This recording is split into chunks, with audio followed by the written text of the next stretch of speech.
안녕하세요. 가슴 벅찬 미라클 라이프 열매꽃입니다. 오늘은 김혜남 선생님의 당신과 나 사이 프롤로그를 읽어보겠습니다.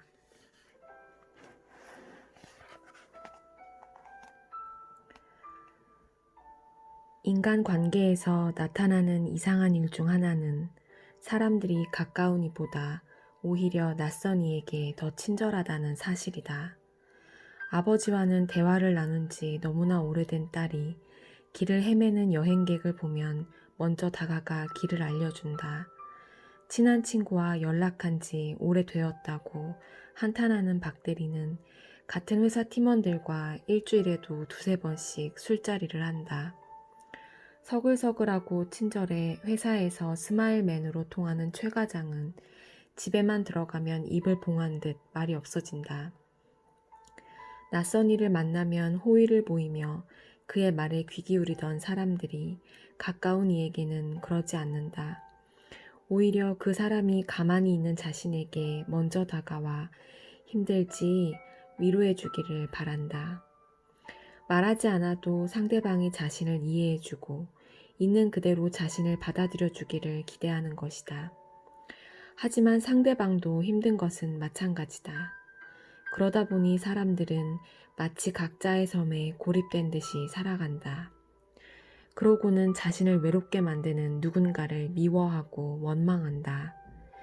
길거리에서 만난 친절한 이가 알고 보면 남편을 원망하는 아내고 아버지를 본체만치 않은 아들이며 사랑하는 이와 크게 싸워 마음을 다친 사람이고 친구들과 연락한 지 반년이 넘은 무심한 사람일 수도 있는 것이다. 왜 우리는 낯선 사람에게는 친절하면서도 정작 가까운 사람들과는 잘 지내지 못하는 걸까? 왜 우리는 각자의 섬에서 외롭다고 말하는 걸까? 무엇이 당신과 나 사이를 이렇게 아프게 만들고 있는 걸까? 나 또한 60여 년의 세월을 살아오면서 무수히 많은 사람을 만났다.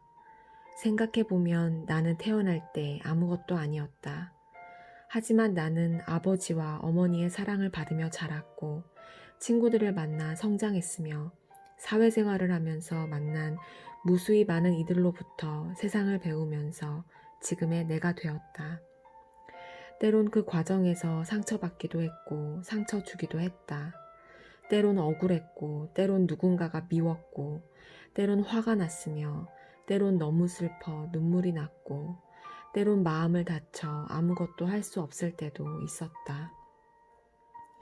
그런데 40살까지만 해도 그 모든 과정들을 겪어낸 내가 자랑스러운 나머지 내가 잘했기 때문에 지금의 내가 되었다고 자만했다.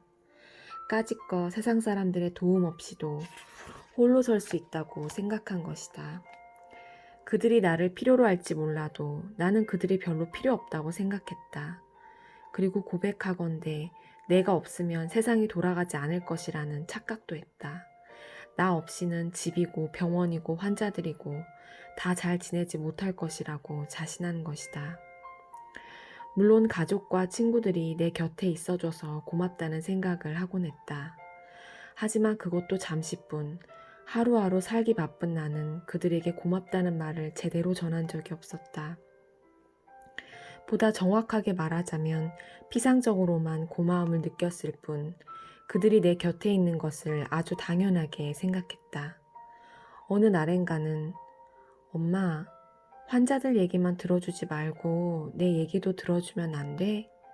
라는 딸에게 지금 엄마가 바빠서 그러는데 다음에 얘기하면 안 될까? 라며 짜증을 낸 적도 있었다.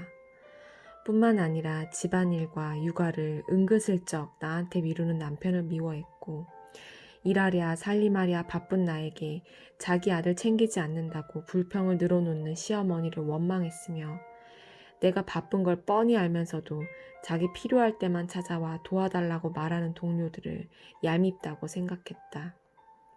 당시에는 모든 인간관계가 그저 힘들고 피곤하게 느껴질 뿐이었다.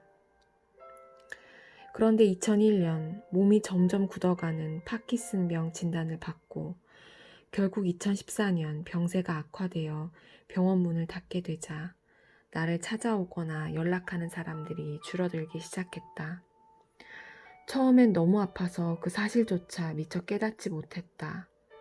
하지만 고통이 잦아들고 정신을 차리고 보니 그렇게나 많던 지인들이 다 어디로 갔는지 주변은 고요하고 적막했다.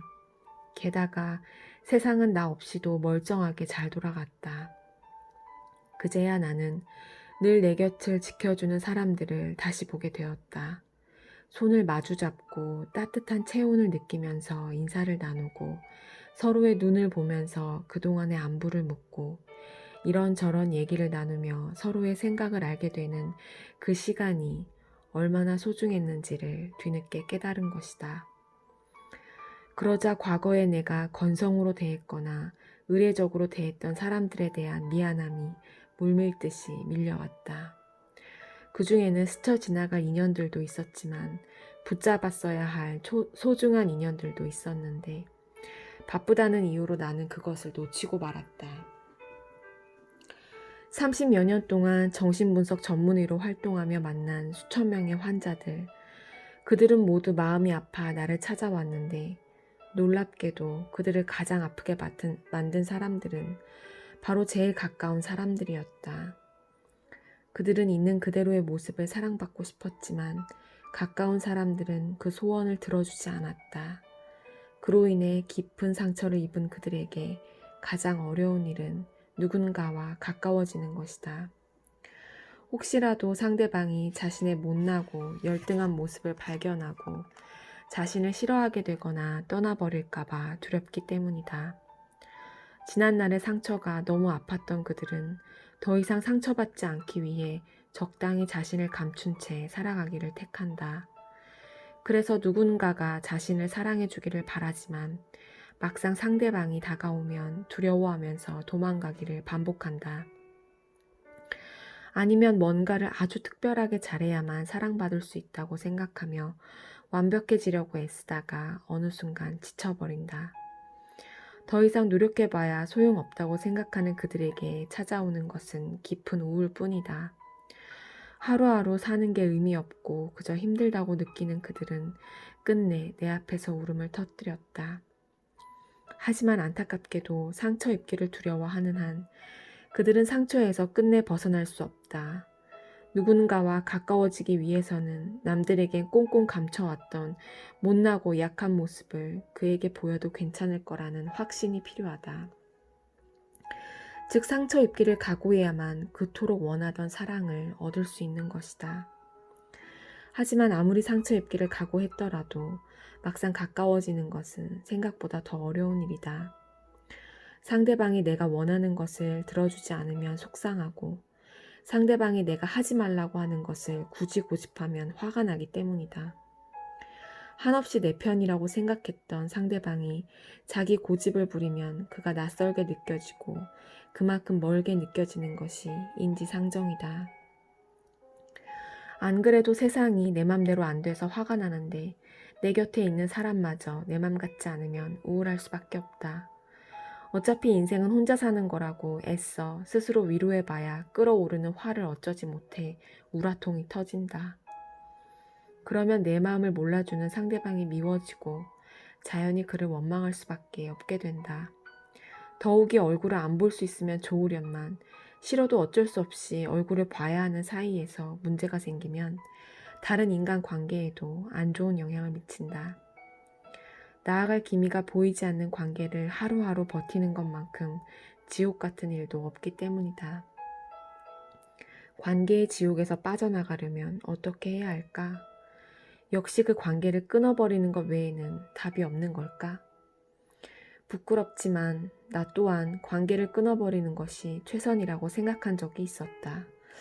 아니, 지옥 같은 관계로부터 도피하고 싶었다.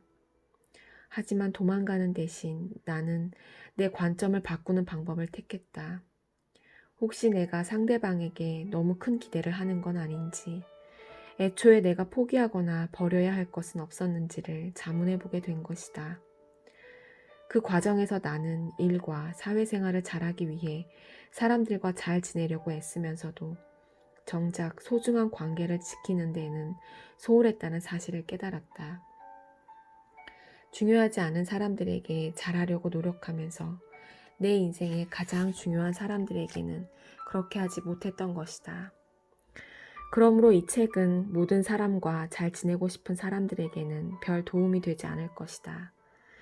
나는 이제 내 인생에서 중요하지 않은 사람들에게 더 이상 소중한 시간과 노력을 할애할 생각이 없다. 내가 사랑하는 사람들과 더 깊은 관계를 맺는 데만 열중해도 모자라기 때문이다.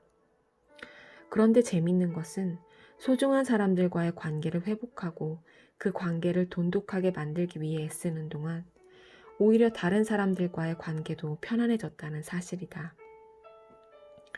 예전에는 사람들을 만나는 게 피곤하고 일처럼 느껴졌는데 요즘에는 나를 찾아주는 모든 사람이 고맙고 반갑다. 그래서 사람들과 만나는 일이 무척이나 즐겁다. 작년에 고등학교 친구들과 제주도 여행을 간 적이 있었다. 약을 먹었는데도 갑자기 몸이 굳어버려서 음식 차리는 것도 못 도와주고 설거지도 못하고 숟가락질도 잘 못해서 친구가 떠먹여주는 음식을 받아 먹어야 했다. 무용지물이 되어버린 것 같은 내가 너무 싫었다. 그런데 내 표정이 안 좋은 것을 눈치챈 한 친구가 그렇게 말해주었다. 해남아, 너는 그냥 그렇게 있어주기만 해도 좋아. 아무 쓸모없는 나도 괜찮다고 말해주는 친구들 앞에서 나는 엉엉 울고 말았다. 그동안 시시때때로 찾아오는 고통을 홀로 견디며 억눌렀던 감정들이 폭발한 것이다. 한참을 울고 나니 속이 시원했다. 아무것도 나아진 것은 없지만 정말로 마음이 편안해졌고 그 어떤 고통이 와도 참아낼 수 있을 것 같은 용기도 얻었다. 그런 친구들이 내 옆에 있는데 못할 게 뭐가 있겠는가. 나는 당신 곁에도 그런 힘을 주는 사람들이 있기를 바란다. 아니, 적어도 내가 40살이 되도록 저질렀던 실수를 당신이 반복하지 않았으면 좋겠다. 마지막으로 서로 기대어 살 수밖에 없는 게 인생이라면 누군가에게 어깨를 내주는 법과 함께 잘 기대는 법을 배워서 당신이 더 이상 외롭지 않으면 좋겠다. 2018년 1월 김해남.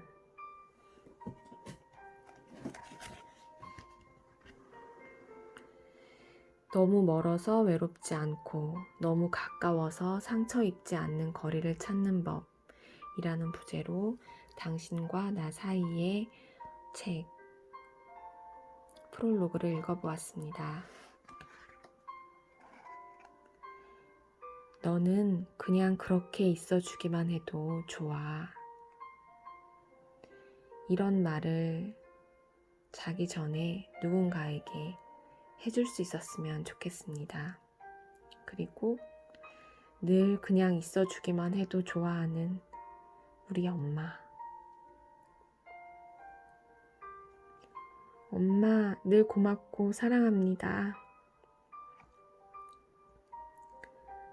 낭독을 들어주신 모든 이웃님들 고맙습니다.